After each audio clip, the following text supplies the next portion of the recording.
बच्चों मैं यहाँ पे एक बात और क्लियर कर दूँ कि जब आप वीडियो देखते हैं तो आप पूरी वीडियो देखा करें, क्योंकि मैं आपको असाइनमेंट्स जो है पूरा जैसे काम वीडियो में सिखाने के बाद मैं आपको असाइनमेंट्स बताती हूँ कि ये काम आपने करना है, आज की असाइनमेंट आपकी ये है, हमें प्रैक्टिस वर्क ग्रुप में चेक करवाएं। तो क्या होता है अक्सर के स्टूडेंट जो ज़्यादातर स्टूडेंट्स हैं वो मुझसे पूछ रहे होते हैं कि आज की असाइनमेंट क्या है, या फिर ग्रुप में दूसरे स्टूडेंट से पूछ रहे होते हैं कि कौन सी असाइनमेंट मिली, कैसे पता चला आपको। तो आप जो है वीडियो को देखा करें, एंड पे आपको असाइनमेंट का पता चल जाता है कि आज हमने क्या असाइनमेंट करनी है, क्या प्रैक्टिस वर्क करना है, ठीक है। और दूसरी बात ये है कि जैसे स्टूडेंट्स ऐड होते हैं, क्लासेस एक दो अगर पीछे से गुजर जाती हैं तो वो आगे वाली क्लासेस नहीं, जैसे उसमें शामिल नहीं हो, वो पीछे से जो क्लासेस हैं उसका वर्क पहले करें, उसकी प्रैक्टिस पहले करें और फिर वो चेक करवाएं और फिर आगे आप क्लासेस को देखें और उसकी प्रैक्टिस करें। क्योंकि जब आप आगे के काम करना शुरू हो जाते हैं तो आपको जब बेसिक ही नहीं पता तो फिर आप आगे के एडवांस जैसे ग्राफिक कैसे करेंगे। तो इसलिए ये बहुत ज़रूरी है कि आप पहले जो है अपना पिछला काम करें, पिछली क्लासेस देखें। ये चीज़, इस चीज़ की टेंशन आप नहीं लें कि अगर हम जैसे बाकी स्टूडेंट्स आगे जा रहे हैं तो हम कहीं पीछे ना रह जाएं। हम सभी स्टूडेंट्स को उसी तरह गाइड करते हैं, उसी तरह उनको लेके चलते हैं, भले वो पीछे हैं दूसरे स्टूडेंट से, वो बाद में प्रैक्टिस चेक करवा रहे हैं, लेकिन उनकी हर प्रैक्टिस को उसी तरह चेक किया जाता है, उसी तरह समझाया जाता है। तो आपका समझना मकसद होना चाहिए, आपका ये मकसद नहीं होना चाहिए कि रेस लगी हुई है और बस हमें फटाफट सीखना है और हमें एक दूसरे से जैसे आगे जाना है। जब आपको एक चीज़, एक कॉन्सेप्ट क्लियर ही नहीं होगा तो फिर कैसा, क्या फ़ायदा है ऐसा आगे जाने का जब आपको कॉन्सेप्ट ही नहीं आपका क्लियर। क्लास में हमने सीखा था कि 2-3 एलिमेंट्स को मिला के ग्रुप कैसे बनाया जा सकता है। तो ये वाला जो मेथड है ये लोगो बनाने में बहुत काम आता है।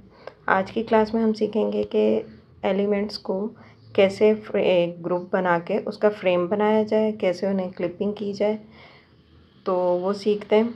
तो उसके लिए मैं सबसे पहले कोई इमेज सेलेक्ट कर लेती हूँ ऑनलाइन पिक से। इसमें ये होता है कि जैसे हमने कोई चीज़ ले ली, 2 तस्वीरें, उसमें से किसी एक तस्वीर का कुछ हिस्सा हमें अच्छा लग रहा है, हम चाह रहे हैं कि ये तस्वीर दूसरी तस्वीर में आ जाए। जैसे फ़र्ज़ करें मैंने ये वाली तस्वीर ले ली है एज़ अ बैकग्राउंड, ठीक है, ये तस्वीर मुझे ठीक लग रही है, मैं इसे बैकग्राउंड के तौर पे इस्तेमाल करना चाह रही हूँ। ऐसे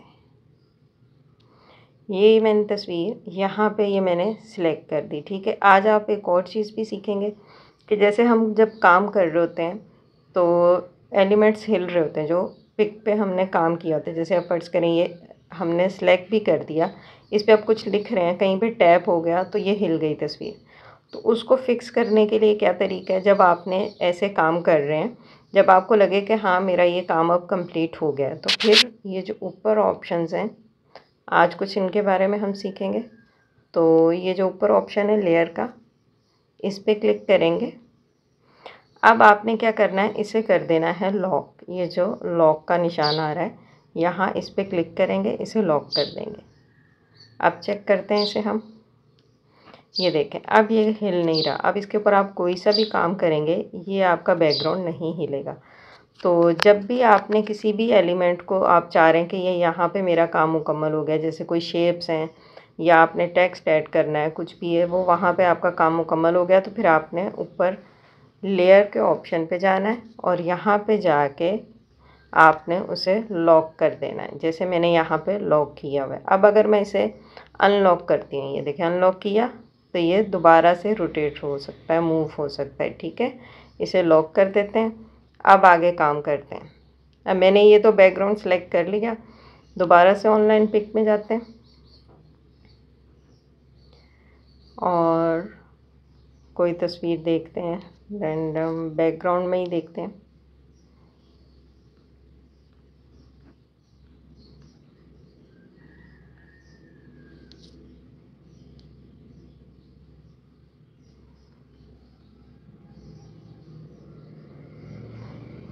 अब जैसे फ़र्ज़ करें ये वाला जो पेड़ है ये मैं चाह रही हूँ ये उस फ्रेम में मैं एडजस्ट करना चाह रही हूँ, इस फ्रेम में, ठीक है। तो इसके लिए मैं क्या करूँगी, जैसे ये सिर्फ पेड़ की शेप मुझे अब अच्छी लग रही है, लेकिन मैं ये सिर्फ पेड़ पूरी तस्वीर में इस पे नहीं लगाना चाह रही, मैं सिर्फ पेड़ को जो है वो इस तस्वीर पे एडजस्ट करना चाह रही हूँ। तो उसको इसको क्रॉप करने का क्या तरीका है, इसको हम ऐसे क्रॉप, जैसे क्रॉप नहीं करेंगे हम इसे, पहले तो डीसेलेक्ट करते हैं जिस शेप में मुझे ये पेड़ चाहिए, यहाँ से हम अब इस पेड़ को हम क्रॉप करते हैं तो ये एक स्क्वायर में या फिर लैंडस्केप इस शेप में आ जाता है, ठीक है। लेकिन हम इसे मुख्तलिफ़ और शेप्स में भी लेके आ सकते हैं। तो जो ये शेप का ऑप्शन है यहाँ पे, इस पे हम क्लिक करेंगे और उसके बाद जो शेप हम सेलेक्ट करेंगे ये उसी तरह से क्रॉप होगा, चाहे वो आइकॉन है, चाहे वो आप पीएनजी शेप्स ही क्यों ना ले लें, तो ये उसी शेप्स में फिर क्रॉप हो जाएगा। सर्कल में देखते हैं कि सर्कल में कौन कौन सी शेप्स हैं। यानी सर्कल में कुछ डिज़ाइन इस टाइप के भी होते हैं ना, कि शेडो टाइप के। यहाँ पे मैं लिखती हूँ शेडो।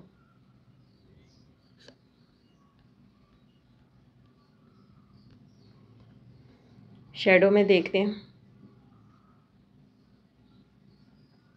इस टाइप के शेडो आ रहे हैं, मगर चलें दूसरी तस्वीरों में देखते हैं।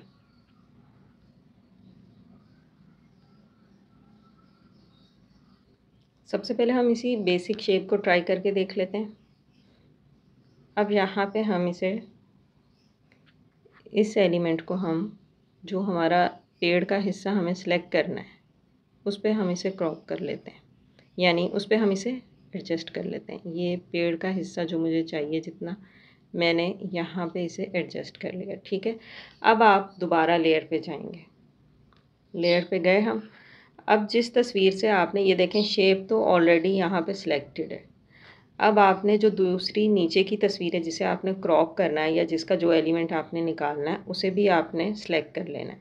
जब यूँ सेलेक्ट करेंगे हम, तो पहले जैसे मैंने कल की क्लास में आपको बताया ये 3 ऑप्शन आ रहे हैं, ग्रुप का, मास्क का और क्लिप का। लेकिन कल की क्लास में हमने सिर्फ ग्रुपिंग सीखी थी, ठीक है। अभी हम सीखते हैं मास्क। अब हमने इन दोनों पे जब क्लिक किया, उसके बाद मास्क के ऑप्शन पे क्लिक किया, तो ये इस तरह से हो गया। ये देखें, ये जो चीज़ हमें चाहिए थी पेड़ की, मैं जो आपको बताना चाह रही थी कि मुझे ये तस्वीर चाहिए। अब इसे हम सेलेक्ट भी कर सकते हैं, सेलेक्ट करने के बाद इसे छोटा बड़ा भी कर सकते हैं। ये देखें, यूँ सेलेक्ट किया, उसके बाद मैं इसे इस फ्रेम में एडजस्ट करती हूँ, यूँ।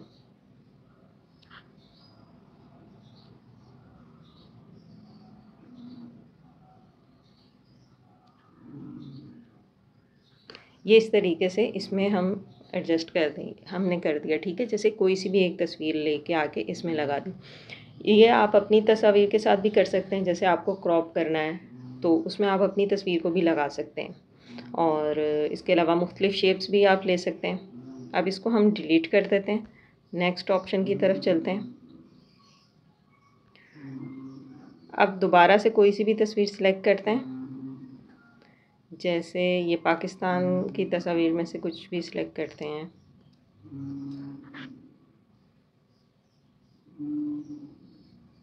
जैसे ये कायद-ए-आज़म की तस्वीर को सिलेक्ट कर लिया हमने। अब इसे हम किसी और शेप में करते हैं। इसे पहले तो डिसेलेक्ट करें, जिस तस्वीर में से आपको तस्वीर निकालनी हो वो भी आपको रखनी है, बैकग्राउंड तो जो आपने सेलेक्ट किया होगा वो होगा। अब इसमें हम शेप्स डालते हैं, इसमें यहाँ से कोई शेप देखते हैं, तो यही वाली शेप ले लेते हैं जो फर्स्ट है। इसको थोड़ा सा जूम करें कि ये उसके ऊपर आ जाए। और अच्छा, जब आपने ये तस्वीर को निकालना है उसमें से, दूसरी तस्वीर में से, तो आपने जो आपने शेप रखनी होगी ना, अब जैसे मुझे ये वाला सर्कल रखना था तो इसको उसके ऊपर रखना है, ठीक है। कभी भी सर्कल जो है इमेज के नीचे नहीं होना चाहिए, जो भी आपने शेप बनानी है वो उसके ऊपर होगी। अब इसको हमने इसके ऊपर रख लिया, ठीक है। अब यहाँ से हम करते हैं जो हमने शेप सेलेक्ट की थी वो, और जिसमें से हमें तस्वीर को क्रॉप करना है, यहाँ इन दोनों को ऐसे कर लिया। अब इसे करेंगे मास्क। ये देखें, ये हमने एक तस्वीर निकाल ली इसमें से ऐसे, यूँ, ठीक है। तो इस तरीके से आप अपनी तस्वीर को फ्रेम कर सकते हैं।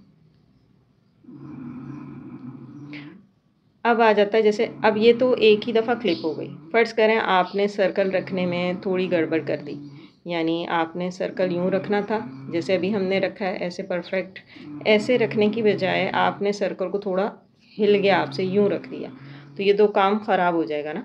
तो अगर कभी ऐसा हो कि आपसे कोई काम जैसे इसमें प्रैक्टिस करते हुए ग्राफ़िक डिज़ाइनिंग में थोड़ा 19-20 हो जाए, तो फिर आपको उसे दोबारा से उसी तरह कैसे करना है, उसके लिए आप यहाँ पे क्लिक करेंगे। ये जो ऑप्शन है सबसे आखिरी अनडू का, जब अनडू करेंगे तो दोबारा से वही चीज़ वैसे ही आ जाएगी। ठीक है, कभी भी ऐसा हो कि ग्राफिक डिज़ाइनिंग या एडिटिंग करते हुए आपसे कोई गलती हो जाए तो इस ऑप्शन पे आप क्लिक करेंगे, ये जो ऑप्शन है, ठीक है, ये वाला ऑप्शन, इस पे क्लिक करेंगे तो जो जो काम हमने पहले किया होगा वो पीछे पीछे वैसे ही उस तरतीब से आ जाएगा। मैंने भले वो तस्वीर को ऊपर नीचे क्यों ना किया, वो दोबारा से फिर से पीछे से आना शुरू हो जाएगा। ये देखें, ये अनडू हो गया।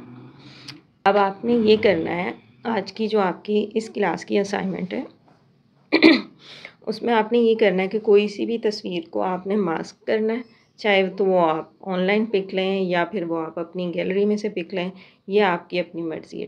ठीक है, तो उसे आपने मास्क करना है। मास्क करने के बाद उसके पीछे कोई सा भी बैकग्राउंड सेट करना है, और यही आपकी आज की असाइनमेंट है। और जब आप मास्क करेंगे तो आपने स्क्वायर और राउंड मास्क नहीं करना, कोई और आपने मास्क या कोई और आपने शेप ट्राई करनी है। ठीक है, आज की ये आपकी असाइनमेंट है।